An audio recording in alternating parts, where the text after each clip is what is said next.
So we can see that the driver's side rear is a slight puncture. That tyre's been there since January, so it's not too bad. Just needs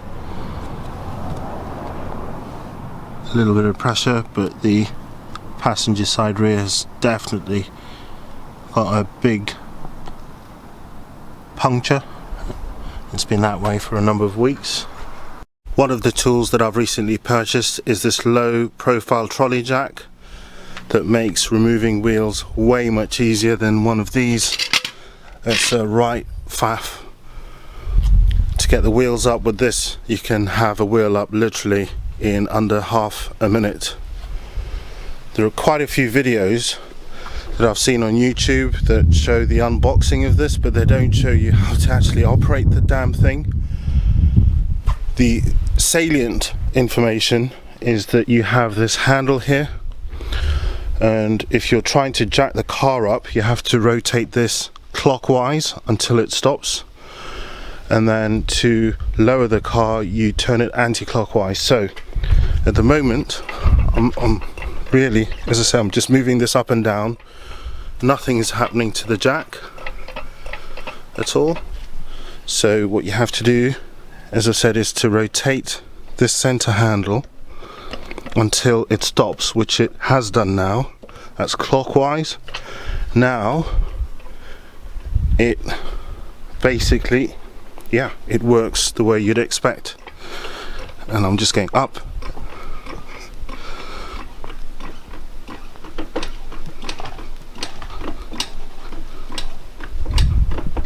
And the wheel's already off. Imagine how much longer it would have taken with one of these style jacks. So a quick look behind. You can see that the wheel is off the ground, and to return the jack to the ground, to the floor, you just turn it anti-clockwise. So there, and the car has just gone down, and you can pull the jack out. I originally paid £165 for this jack in February 2022. I believe it's gone up to £200 now in October of the same year, so an additional £35 within the space of about 8 months. Just removed this driver side rear, and that is the state of the disc, the pads. The caliper probably could do with a clean, some sandblasting, or maybe one of those aqua blast machines will bring it up, but this all needs to be replaced. So all the brake lines and everything to do with the wheel suspension need replacing. The wheel on the left is the wheel that was on the car. The wheel on the right is the spare tyre, which looks very, very dirty. Not sure how that could be. Obviously it must have been changed at some point in the past. So we're just gonna apply soap and water and some elbow grease and hopefully try and bring these up to look a bit cleaner.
much improved. You can see the inside of the wheel is actually a white colour. Still some residual dirt that I'll try and wash off in another couple of iterations.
The BMW E91 Touring being put to good use. Here we have two tyres that have just been fitted that we're going to place on the 5 Series. I've just removed this tyre. We're just going to refit that and then remove the other one and possibly one of the front tyres, and then go and get those replaced as well. Just picked up some brake pads and discs. These larger ones here are for the front, and then there's 2 discs for the rear. I need to go and order some brake pad sensors, and then I'm going to get a mechanic to fit these on the BMW 5 Series. Just had both the front and back discs and pads replaced, so the front looks nice and new, as does the back.